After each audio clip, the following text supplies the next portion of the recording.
Voilà, le titre de ce soir, c'est « Que faire quand les choses vont mal ?» Nous allons lire un passage dans le Nouveau Testament, dans Romains, chapitre 5. Romains, chapitre 5, et nous allons lire à partir du premier verset. C'était un passage très apprécié du grand réformateur allemand. Vous savez qu'en Allemagne, ils ont eu toutes sortes d'hommes. Il y en a un qui s'est appelé Hitler, mais il y en a un autre qui s'est appelé Luther. Amen. Et Luther a été un réformateur. Et on va lire un passage qu'aimait beaucoup Luther. Romains 5, verset 1er. Étant donc justifiés par la foi, nous avons la paix avec Dieu par notre Seigneur Jésus-Christ, à qui nous devons d'avoir eu par la foi accès à cette grâce dans laquelle nous demeurons fermes et nous nous glorifions dans l'espérance de la gloire de Dieu. Bien plus, nous nous glorifions même des afflictions, sachant que l'affliction produit la persévérance. La persévérance produit la victoire dans l'épreuve. Et cette victoire produit l'espérance. Ah, l'espérance ne trompe pas, parce que l'amour de Dieu est répandu dans nos cœurs par le Saint-Esprit qui nous a été donné. Car lorsque nous étions encore sans force, Christ, au temps marqué, est mort pour des impies. À peine mourrait-on pour un juste. Quelqu'un peut-être mourrait pour un homme de bien, mais Dieu prouve son amour envers nous, en ce que lorsque nous étions encore des pécheurs, Christ est mort pour nous.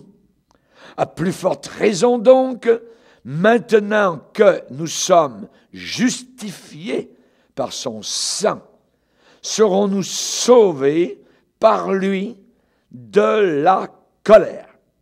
Car si, lorsque nous étions ennemis, nous avons été réconciliés avec Dieu par la mort de son Fils, à plus forte raison, étant réconciliés, serons-nous sauvés par sa vie.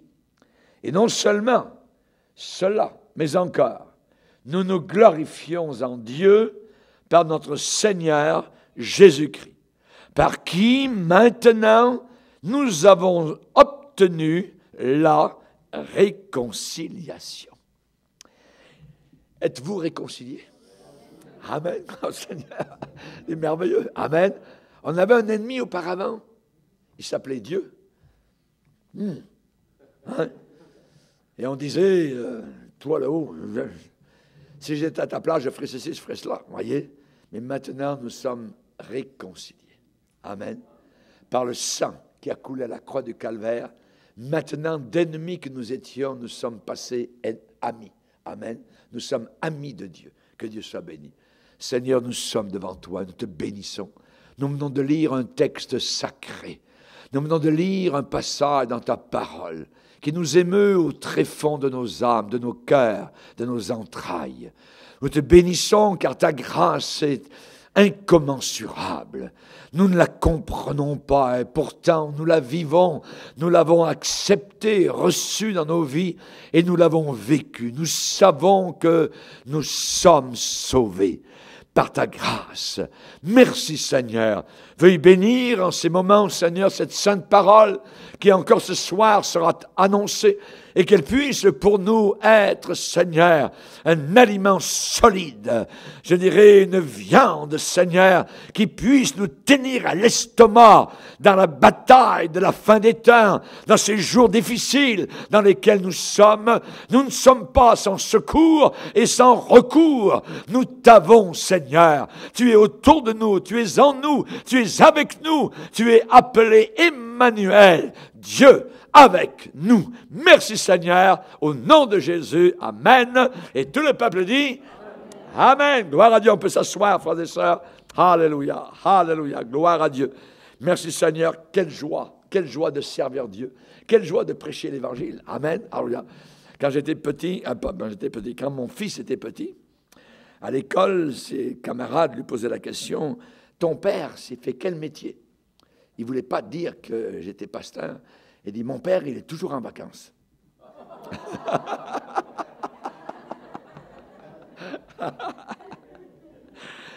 J'aimerais vous dire qu'il avait à moitié raison.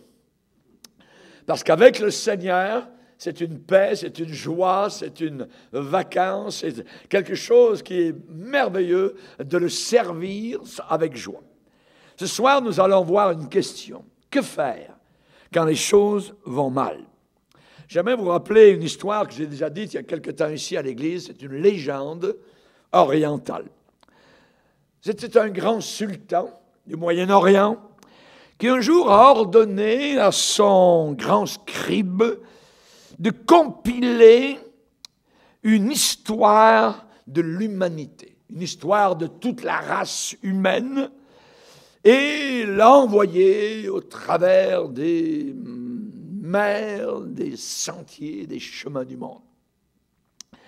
Et après des années de recherche et de travail, le scribe est revenu avec 100 ânes, des ânes, une centaine d'ânes, chargés chacun de 500 livres, 500 documents. Imaginez, d'histoire humaine. Quand le sultan a vu tous ces ânes avec tous ces paniers remplis de livres, le sultan était enragé et il a commencé à crier « Scribe, scribe, abrège, abrège, abrège !» Le vieux scribe a répondu en tremblotant « Maître, tous ces volumes que j'ai ramenés du monde peuvent être résumés en une seule phrase. » Ah oui? Dis-moi la phrase. Ils naquirent, ils souffrirent et ils moururent. C'est l'histoire de l'humanité.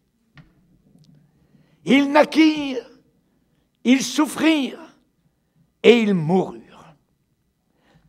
La Bible dit exactement la même chose. Dans le livre de Job, chapitre 14, l'homme né de la femme, sa vie est courte, sans cesse agité. Il naît, il est coupé comme une fleur, et il disparaît comme une ombre. À un autre endroit, dans le chapitre 5, Job va dire « L'homme naît pour souffrir, comme l'étincelle naît pour voler. » La vie sur terre, sur ce globe, n'est pas une bouteille de parfum. Elle n'est pas Chanel numéro 8 ou je ne sais. On le sait suffisamment par la douleur, par l'angoisse mentale que certains peuvent vivre, par parfois les déceptions terribles, les désarrois, et que d'oreillers dans les chambres de ce monde ont été mouillés de larmes. Quelqu'un a dit, l'université de l'expérience a ses propres couleurs d'école. C'est le noir et c'est de temps en temps le bleu. Et l'un des cours demandés pour l'obtention du diplôme s'appelle les aventures dans le trouble. Les aventures dans le trouble. C'est peut-être votre cas aujourd'hui. Que faire donc quand ça va mal? Que faire? On s'est tous demandé au moins une fois dans notre vie cette question-là. La vie d'aujourd'hui, de notre propre génération, est une vie très souvent désordonnée, insensée, folle, brutale, sans aucune miséricorde. Plusieurs mettent le problème en question et mettent à la fin un point d'interrogation. Pourquoi? Pourquoi cela m'arrive? Pourquoi dois-je vivre ce que je vis? Un vieillard qui avait 85 ans a nommé 5 grandes catastrophes qu'il avait vécues dans sa propre vie et dans sa famille. Et il les a écrites sur une lettre. Et il a fini sa lettre en disant, et je cite, « Ma question sur la vie se résume en un seul mot, pourquoi? Pourquoi? Pourquoi des vies ont été déchiquetées par des bombes?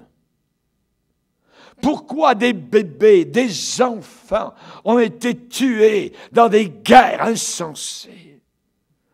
Pourquoi des innocents marchent sur des campus d'écoles ou d'universités et soudain sont tués au milieu de leur sang par des balles tirées par un homme fou? Pourquoi des petites filles reviennent en fin d'après-midi chez elles, violées? Pourquoi? Dans des cours de garde-malades et d'infirmières, un dopé, un drogué est arrivé et a tué. Toute la vie est interrompue, soudainement. Des grands-mères qui ont été battues à mort, violées, pour aucune raison apparente. Pourquoi? Et j'aimerais vous dire que même la foi chrétienne ne peut pas toujours répondre. Si Dieu est bon, si Dieu est puissant, pourquoi permet-il aux gens de souffrir et ensuite de mourir? Tandis que la moralité est en train de dégénérer et que les assassins, les étrangleurs, les bandits marchent librement en pleine santé. Pourquoi? Cette question a déjà été posée il y a longtemps par des hommes dans les temps passés. Par exemple, David dit « Pourquoi, ô Éternel, te tiens-tu éloigné? Pourquoi te caches-tu au temps de la détresse? Le méchant, dans son orgueil, poursuit les malheureux. Ils sont victimes des trames de l'orgueilleux. Le méchant se glorifie de sa convoitise. Le méchant dit avec arrogance, il n'y a pas de Dieu, il ne punit pas. Pourquoi? David va dire au psaume 13, « Jusque à quand, Éternel, m'oublieras-tu sans cesse? Jusque à quand me cacheras-tu ta face? Jusque à quand aurai-je des soucis dans mon âme et chaque jour des chagrins dans mon cœur? Jusque à quand mon ennemi s'élèvera-t-il contre moi? » Pourquoi? C'est la grande question. Job, dans sa souffrance, sa maladie, il élève des enfants, ils sont grands maintenant, ils ont des familles, et Job prie tous les matins pour eux, et un jour un messager arrive en disant « Tous tes enfants sont tous morts. » Pourquoi, Seigneur? Sa femme lui dit « Maudit Dieu et meurs. » Et Job de dire « Non, je ne peux pas faire cela. Je ne comprends pas, mais tout ce que je peux dire, c'est que Dieu a donné, Dieu a ôté, que le nom du Seigneur soit béni. » Il n'a pas péché, mais il ne comprenait pas. Il n'a pas compris. Il a demandé, « Pourquoi ne suis-je pas mort dans le ventre de ma mère? » En plus, il est devenu malade, il a perdu tous ses biens, il était attaqué par des puissances ennemies qui l'environnaient, qui s'appelaient les démons, qui s'appelaient Satan, qui circulent tout autour de la planète Terre pour détruire, pour casser, briser et emmener les gens en enfer avec lui. pourquoi ne suis-je pas mort dans le ventre de ma mère? Pourquoi n'ai-je pas expiré au sortir de ses entrailles? Pourquoi ai-je trouvé des genoux pour me recevoir et des mamelles pour m'allaiter? Pourquoi Dieu donne-t-il la lumière à celui qui souffre et la vie à ceux qui ont l'amertume dans l'âme? Pourquoi? Pourquoi? On ne sait pas pourquoi.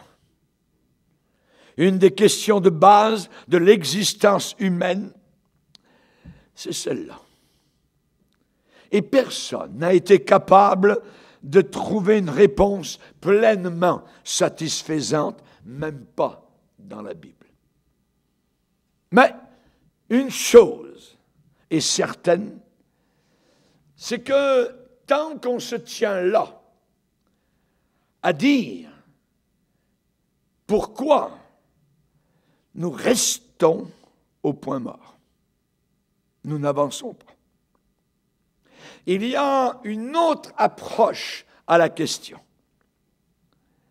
C'est que la foi chrétienne ne promet nulle part de clarifier et d'expliquer tous les mystères. À aucun endroit. Elle ne promet cela. Mais l'apôtre Paul, cependant, a déclaré « Aujourd'hui, nous voyons au moyen d'un miroir, d'une manière obscure. » C'est-à-dire, nous voyons, mais ce n'est pas clair. Aujourd'hui. Un jour, là-haut, dans la gloire, nous verrons face à face et nous comprendrons tout. Mais en attendant, actuellement, aujourd'hui, nous voyons au moyen d'un miroir et d'une manière obscure. Même Jésus a posé la question à son Père alors qu'il était cloué sur la croix. Mon Dieu, pourquoi m'as-tu abandonné?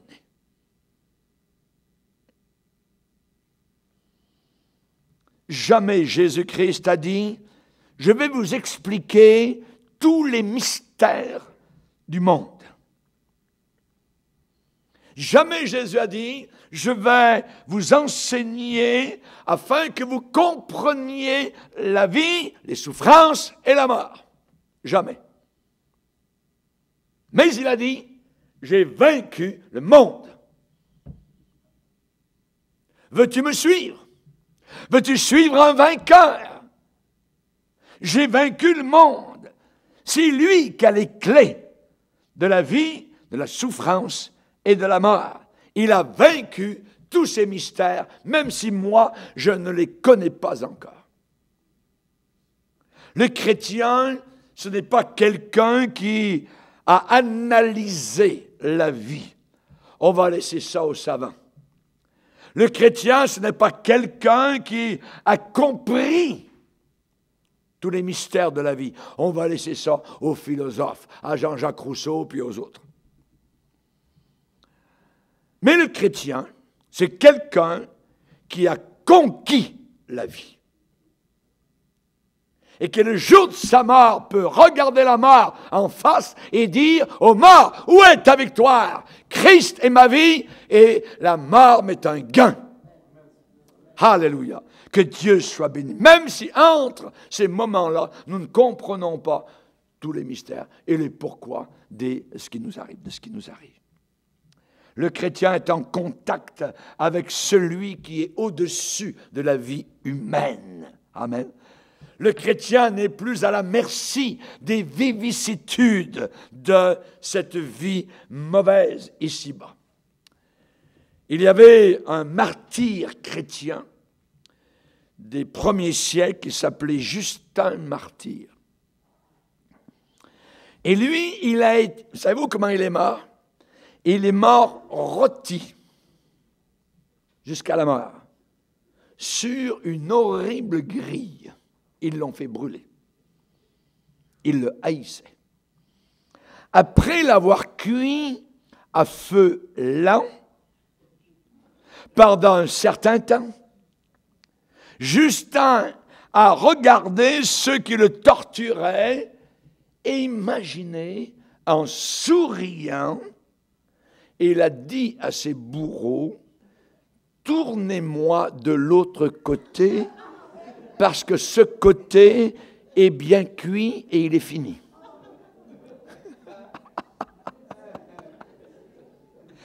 Comment un tel homme peut dire une telle chose? Il avait réussi à transférer le centre de sa vie et de ses circonstances vers le Seigneur.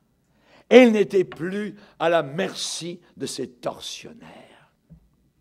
Comme Étienne.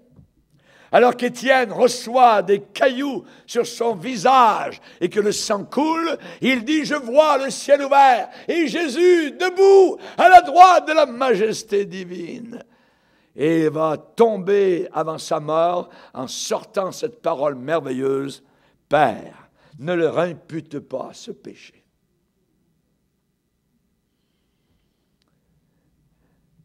Quel est le secret d'une telle force? Comment ça se passe? Eh bien, j'aimerais vous dire que l'important de la vie, ce n'est pas ce qui vous arrive. Ce n'est pas ce qui m'arrive. L'important de la vie, c'est de quelle façon je prends ce qui m'arrive. C'est ça qui va faire ou bien vous penchez du côté du Seigneur ou vous penchez du côté de l'ennemi en commençant à lever votre petit poing vers celui qui vous aime. Nous avons lu un passage dans Romains 5, bien plus, nous nous glorifions même des afflictions.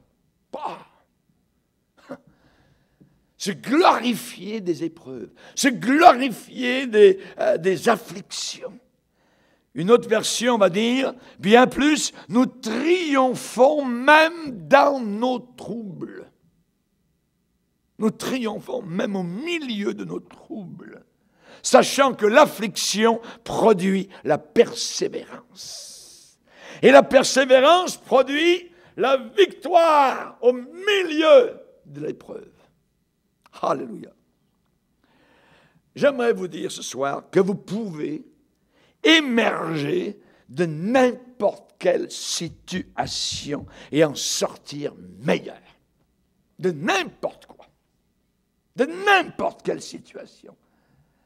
Si nous cherchons premièrement le caractère, si nous cherchons à faire grandir notre âme, on peut se servir de n'importe quelle expérience. Mais, si nous cherchons premièrement la richesse, alors le monde peut nous priver ou nous voler. Si nous cherchons premièrement le plaisir, alors le monde peut nous déprimer. Ou si nous cherchons les honneurs, le monde peut facilement nous mépriser. Il faut chercher les choses spirituelles.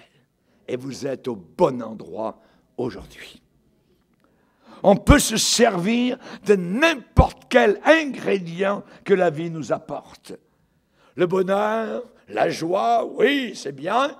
Ce sont, je dirais, des épices qui ont du goût. Mais la tristesse a du corps. Le deuil va ajouter de la tendresse à votre âme. La solitude va ajouter de la force. Élie était un homme très seul, et pourtant la Bible nous rapporte l'histoire merveilleuse de cet homme de Dieu. Daniel à Babylone, un jeune homme qui était exilé, adolescent, loin de son pays, de sa famille, de ses liens familiaux et nationaux. S'il y avait un homme seul, c'est bien Daniel, et pourtant, aujourd'hui encore, nous lisons son histoire et nous sommes bénis. Stanley Jones était un jour en train de regarder un aigle voler dans l'Himalaya. Et cette journée-là, elle faisait un orage terrible. Et en regardant cet aigle, Stanley Jones s'attendait à ce que l'aigle soit fracassé, soit jeté contre les immenses parois rocheuses de l'Himalaya. Mais au lieu de cela, l'aigle étendit ses grandes aigles de telle façon que plus le vent soufflait fort, plus l'aigle montait au-dessus de l'orage vers le royaume de la tranquillité. La Bible dit, ceux qui se confient en l'Éternel renouvellent leur force et ils prennent leur vol comme les aigles, au-dessus des vents, des tempêtes, des orages, des cyclones que votre vie peut avoir. Les choses vont-elles mal chez vous à la maison? Servez-vous du trouble? Utilisez le trouble. Il faut donner, abandonner nos vies à Dieu de telle façon que même nos afflictions vont nous faire grandir, vont élever notre âme jusque dans la présence du Père Céleste. Que de personnes que nous avons rencontrées, mon épouse et moi-même, au travers de 50 ans de ministère, qui sont venus vers nous et qui nous ont avoué et qui nous ont dit, mes meilleurs moments de vie chrétienne, c'est quand j'étais dans le trouble. Et c'est là que je me suis approché le plus du Seigneur. Quelle réaction avez-vous quand vous êtes dans le trouble? Le diable est toujours là à la porte. Il va dire, hey, regarde, tu es dans le trouble. Hey, Dieu ne prend pas soin de toi. Oublie Dieu. Va dans le monde, regarde. Et le diable va vous ouvrir les portes du monde. Toutes grandes. Ma Bible me dit que c'est vrai.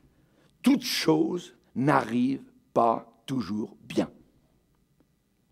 Mais ma Bible me dit que toute chose concourt au bien de ceux et celles qui aiment Dieu et de ceux qui sont appelés selon son projet, selon son dessein. Toute chose. C'est dur à croire, mais c'est une réalité. Est-ce que cette chose mauvaise qui est en train de m'arriver va concourir à mon bien? Eh bien, la Bible dit, et la Bible ne se trompe jamais. Elle ne se trompe pas. Quand les choses vont mal, Dieu permet certaines choses, puisqu'il n'y a rien qui arrive sans que, évidemment, il ne le permette. Donc, il le permet. Il y a des choses qui, à nos yeux, sont mauvaises et que Dieu permet. Mais pourquoi? Eh bien, il nous répond, c'est pour ton bien. Quand nous étions petits, que nos parents, nos bing-bang, vous voyez, ont baissé la culotte, puis paf, vous voyez, c'est pour ton bien. Ah ouais, vous pensez que vous avez cru ça? Mais Dieu permet certaines épreuves, et il le dit, je t'aime, c'est pour ton bien. Ça nous brise, ça nous casse. Et Dieu n'a aucun mépris pour un cœur brisé et un cœur contrit. Jacques, le pasteur de Jérusalem, a dit, mes frères, regardez comme un sujet de joie complète toutes les épreuves auxquelles vous pouvez être exposés. Ça, c'est un verset qui me fait gratter la tête. Mais pourtant, il est vrai. Un sujet de joie et diverses épreuves. Quand on pleure, il faudrait être joyeux. Eh bien, le chrétien est capable de vivre cela. Il y a un verset dans la Bible qui dit qu'avec les pleurs, on peut avoir un cœur joyeux. C'est possible. Et il n'y a que le chrétien qui peut vivre cela.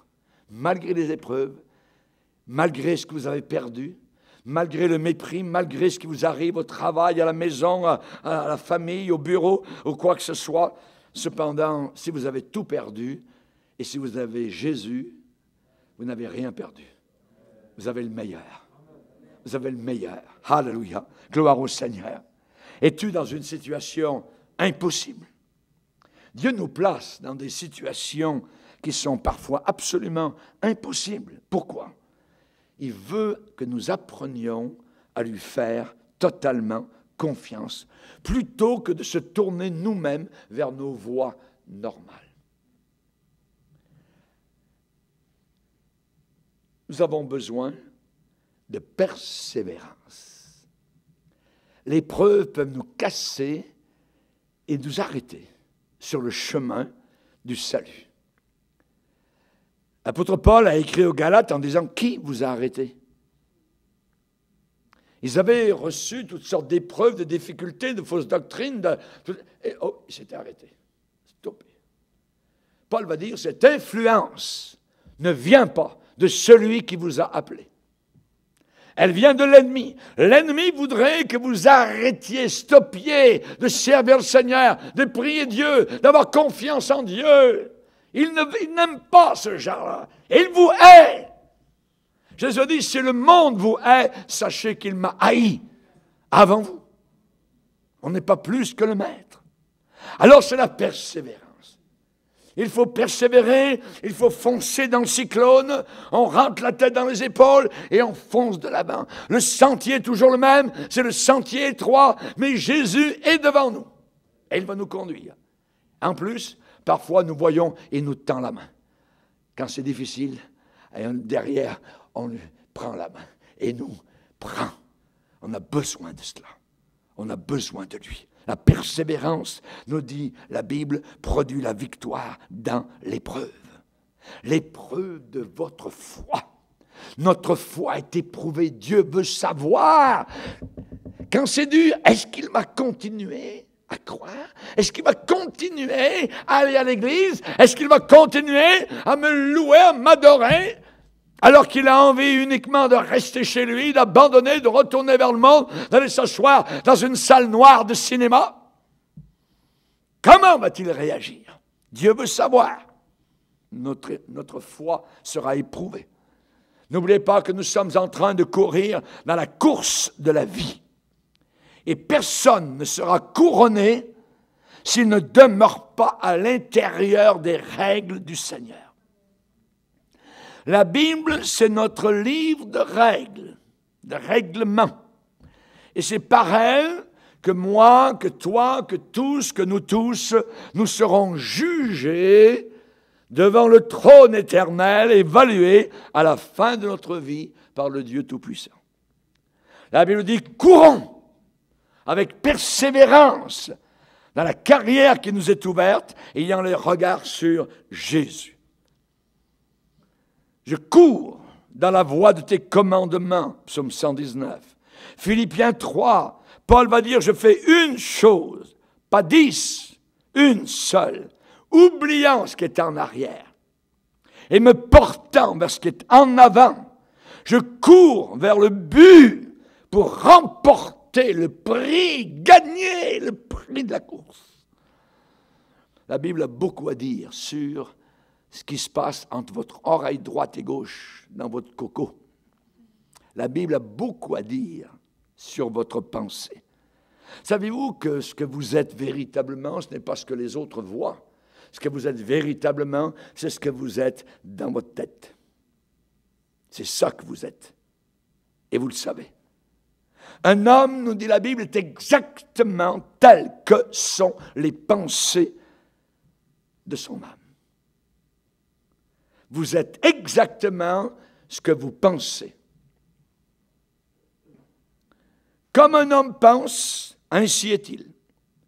Si vous vous voyez comme un vainqueur, vous le serez. Si vous vous voyez comme un perdant, vous le serez. Un homme est exactement tel que les pensées de son cœur sont. Écrivez bien cela quelque part dans votre calepin, gardez ça précisément dans vos notes.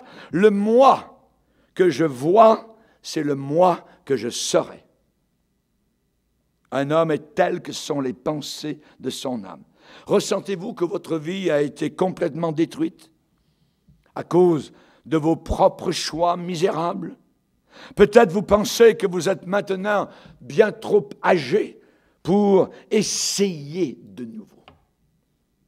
Peut-être vous ressentez que chaque fois que vous êtes de nouveau sur vos pieds, bien debout, bien campé, dans vos souliers solides, pof, soudain, la vie de nouveau vous frappe et vous vous retrouvez dans l'égout, dans la fosse, dans le fossé.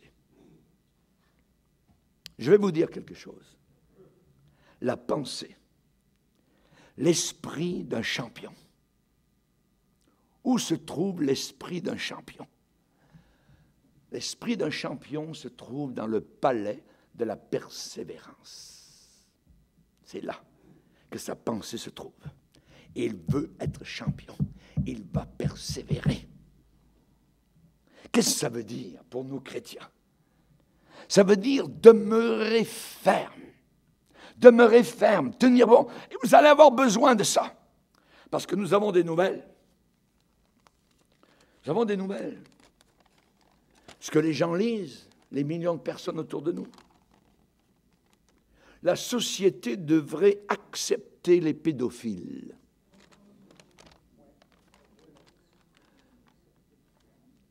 Dans cet article, il est dit,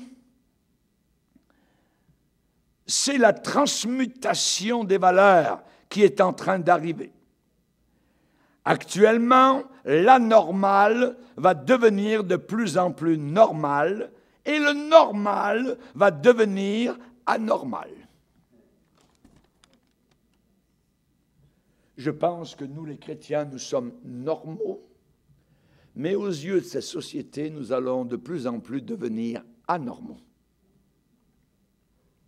Et vous êtes mieux de vous camper.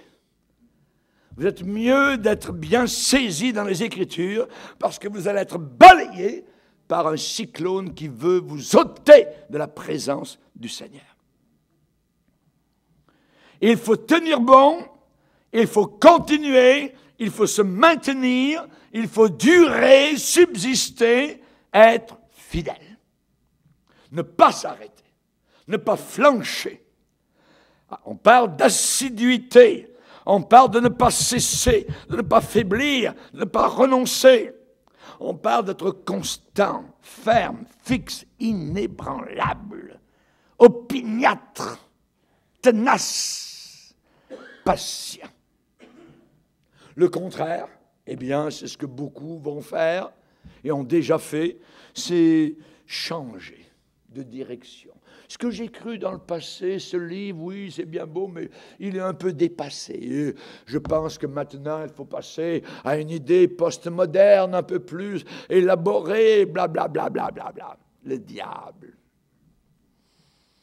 Restez inébranlable.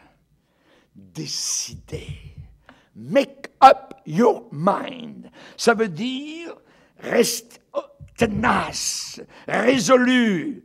Ne pas être indécis, ne pas osciller entre deux idées. Non, non, non, non, non, non. Il faut courir dans le jeu de la vie pour gagner. Gagner. Paul courait pour gagner. La vie, ce n'est pas un sprint, une course de vitesse. C'est un marathon. C'est une course de fond. Le talent que vous avez, monsieur, madame, peut-être ce talent que vous avez, que Dieu vous a accordé, peut vous placer dans la course, sur la piste. Mais qu'est-ce qui va vous garder sur la piste? Je vais vous le dire. L'endurance. L'endurance. La persévérance. La persistance. Quand la vie vous met KO, quand la vie vous met à terre, remettez-vous tout de suite sur vos pieds, debout, et reprenez la course. Courez pour gagner, pour remporter le prix. Le but, c'est ce qui arrive à la fin de la vie. L'autre jour, j'ai prêché sur ce qui arrivait à la fin de la vie à ceux qui ne s'étaient pas préparés à l'éternité, qui descendent en enfer. Et sur l'enregistrement, j'ai comme poussé un cri. Oh! En montrant quand les gens ouvrent les yeux sur l'au-delà et descendent en enfer, dans les flammes. Les gens à Yamashis, la semaine passée, m'ont dit, « Pasteur, on est en train de vous écouter, et soudain, nos lunettes ont quasiment tombé par terre quand vous avez... » Ah!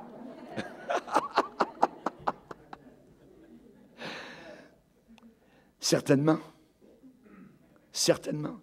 Il y a des gens qui braguent, qui se vantent. On verra bien après la mort, puis ainsi de suite. Puis Dieu, il aime tout le monde, les homosexuels, ainsi de suite. Il n'y a pas d'importance. C'est l'amour, l'amour, l'amour, l'amour, l'amour qui compte. Ah oui? J'aimerais bien voir ça, moi, 20 secondes après que ces gens sont morts. Nous faisons tous face à des tragédies dans la vie ici, sur la terre. Nous faisons tous face à des drames, à des calamités, des douleurs qui sont graves, parfois qui sont inoubliables.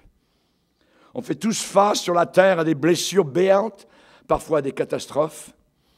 Rappelez-vous, ces 40 personnes qui s'en allaient directement, tranquillement, donc en Italie, tout ça. Il y avait des jeunes gens qui partaient de la France, qui allaient donc en Sicile. Quand ils sont passés, le pont, pouf, 40 morts. Je crois que la plupart sont en enfer. C'est terrible. Pensez-vous qu'ils étaient préparés à rencontrer Dieu? Que de catastrophes, que de tristesses épouvantables. J'aimerais vous dire que tomber sur la route de la vie, ce n'est pas là qu'est le problème. Le problème, c'est de ne pas se relever, de rester par terre. Même un enfant qui commence à marcher, qui tombe par terre, la première chose, il veut se relever tout de suite. Faites pareil. Si vous êtes tombé, si vous avez subi un choc, une catastrophe, et que vraiment la vie vous en a mis plein l'estomac, relève-toi, mon frère. Relève-toi, ma sœur. Est-ce que l'on tombe sans se relever? Demande Jérémie. Ne te réjouis pas, mon sujet, mon ennemi, car si je suis tombé, je me relèverai. Michée, chapitre 7, verset 8. Psaume 37, verset 24. S'il tombe, il n'est pas terrassé, écrasé, car l'Éternel lui prend la main. Car l'Éternel lui prend la main. Tends ta main vers le Seigneur. ôtez la poussière de vos vêtements, regardez votre problème bien en face et dites à votre ennemi que vous êtes un enfant du roi, que vous avez été acheté à la croix à un prix très grand, que vous êtes un héritier et un co-héritier au trône de la grâce. Quand les ennemis viendront pour vous battre, vous accabler, vous vaincre, vous écraser, vous terrasser, ils viendront de partout et ils repartiront éparpillés dans beaucoup de directions parce que vous aurez invoqué le Seigneur. Je vais vous donner l'histoire d'un homme, une histoire vraie. Un vieil homme de 88 ans, à qui on a accordé une ovation publique debout. Toute la foule était debout alors que cet homme est en train de quitter lentement l'estrade avec sa canne. Cet homme avait connu de très grandes douleurs dans sa vie, des blessures, de grands revers de situation et beaucoup de chagrin et de douleur. Tout d'abord, quand il avait seulement 5 ans, son père est mort. Ensuite, il a quitté l'école à l'âge de 16 ans pour partir travailler. Déjà à l'âge de 17 ans, il avait perdu 4 jobs. À 18 ans, il était marié. 1 an plus tard, père d'un enfant, une belle petite fille. À 20 ans, 2 ans plus tard, sa femme le quitte et emmène leur fille avec elle. Entre 18 et 24 ans, il va travailler sur le chemin de fer, mais ça ne marche pas. Alors il est devenu fermier. Et là, il a tout perdu absolument et il a quitté la ferme les poches vides. Il s'est inscrit dans une école de droit. Il a été rejeté, refusé. Il a vendu des assurances porte à porte et ça a été un échec. La seule chose qu'il savait se débrouiller, c'était un peu la cuisine. Alors, de tout son cœur, il a voulu réunifier sa famille de nouveau, la rassembler. Il a supplié sa femme de revenir. Elle est revenue. Et ils ont travaillé ensemble dans un petit café jusqu'à l'âge de 65 ans. Ils ont continué à se battre financièrement pour essayer de joindre les deux bouts. Puis ensuite, le gouvernement a construit une autoroute qui passait juste au-dessus de petits cafés. La business a été fermée. Mais cet homme n'était pas prêt à lâcher. Cet homme n'était pas prêt à abandonner. Il est une image de la persévérance, de la persistance. Alors, il a pris sa voiture et il a ouvert son coffre arrière de la voiture. Il a pris sa cocotte minute, sa pressure cooker, et il a commencé à aller de ville en ville pour montrer dans différents restaurants comment cuire les aliments. Sa sorte spéciale, c'était du poulet frit. Ce vendeur de poulet, âgé de 65 ans, est devenu connu tout autour du monde. Le colonel Sanders. Le roi de l'empire du poulet frit Kentucky. Comment a-t-il pu devenir une si grande réussite, lui un échec de partout? Comment a-t-il pu devenir, je dirais, célèbre tout autour de la terre?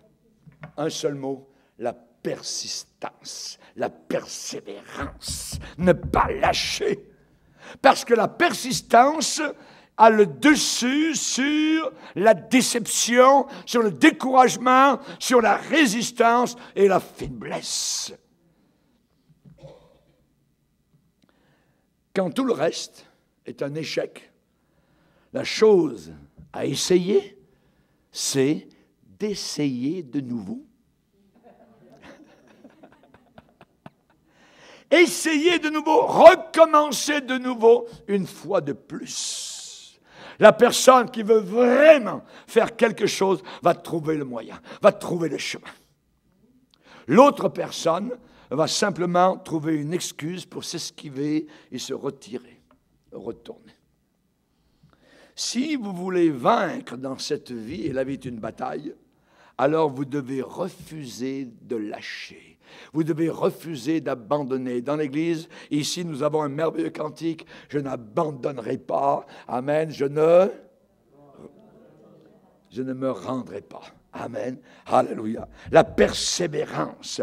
Nous ne sommes pas de ceux qui se retirent pour se perdre, mais de ceux qui ont la foi pour sauver leur âme. Alléluia. Que Dieu soit béni.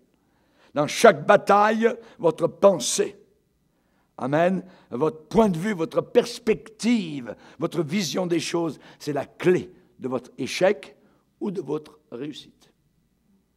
La personne qui a une bonne attitude, la personne qui a une sévérité mentale, qui est tough, voyez, voilà la personne qui va triompher, quelles que soient les circonstances qu'elle a devant elle. Est-ce qu'il y a un homme qui a eu des circonstances difficiles, comme Paul, l'apôtre? Ah! Et à la fin de sa vie, il va dire, j'ai combattu le bon combat.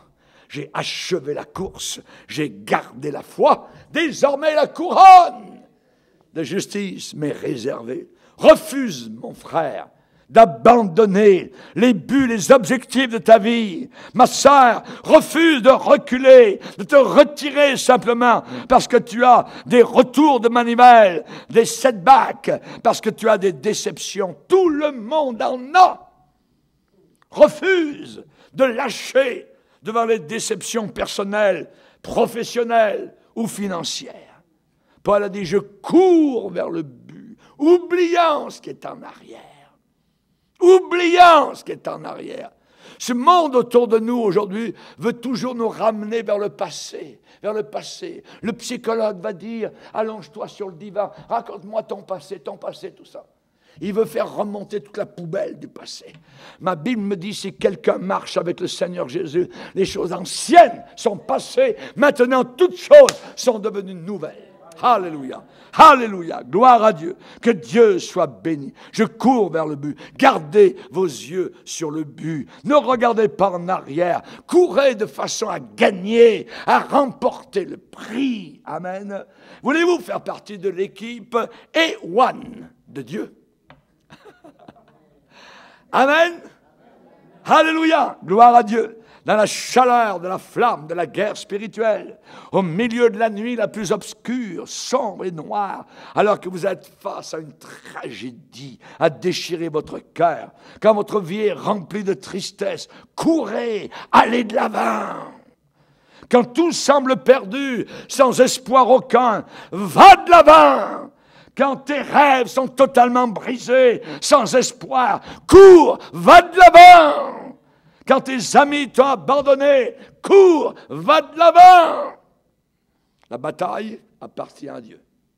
La bataille appartient au Seigneur. Si vous lui permettez, si vous le laissez faire, il va combattre pour nous. Si Dieu est pour nous, qui sera contre nous? Dans la marine, lorsque le bateau part, le capitaine dit au pilote, « En avant, tout !» Et les moteurs, dans la salle des machines, se mettent en route et le bateau s'en va dans la direction que le capitaine désire. Amen.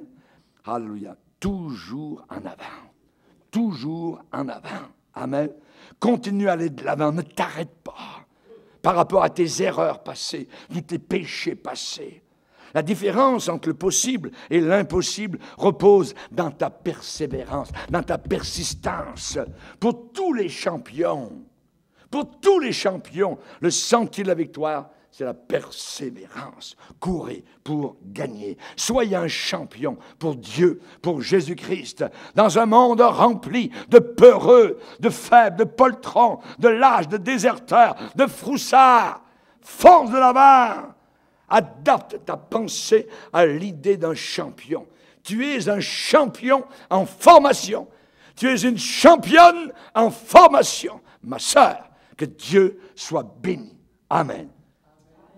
Baissons nos têtes et prions Dieu. Seigneur, nous voulons te glorifier. Nous savons que la vie n'est pas un pot de rose. Nous savons, Seigneur Jésus, qu'il y a de graves difficultés. Et que ceux qui nous écoutent autour de la terre et dans les nations sont avec de graves problèmes. Mais tu es le Dieu, Seigneur, qui a permis aujourd'hui que nous entendions ce que nous venons d'entendre. Tu es un Dieu de gloire. Tu as permis de nous parler, Seigneur, parce que le prix de la course est si grand, si formidable, que les douleurs, les épreuves, les déceptions de la terre n'ont aucune comparaison avec ce poids de gloire, ces couronnes éternelles que tu as prévues pour tes champions et tes championnes. Aide-nous à ne pas regarder vers le passé, mais à nous précipiter vers ce qui est en avant. Nous voulons à la fin de notre vie voir les portes de gloire s'ouvrir et que nous puissions entrer cum laude, avec succès, avec gloire, avec réussite, comme Étienne est entré, comme Justin Martyr est entré. Donne-nous, Seigneur, s'il te plaît, la persévérance qu'avait au moins le colonel Sanders. Oh, mon Sauveur, nous avons besoin de persévérer. Nous sommes si facilement poussés à lâcher, à abandonner, à nous décourager. S'il te plaît, Seigneur, par la grâce du Saint-Esprit, nous te demandons, Seigneur, d'en être remplis de l'Esprit de Dieu, car l'Esprit est un consolateur. Merci, Seigneur. Nous avons besoin de cette personne qui encourage nos vies le long de la course, le long du sentier. Au nom de Jésus, amen. Et tout le peuple dit, amen. Gloire à Dieu. Levons-nous ensemble devant le Seigneur. On va le...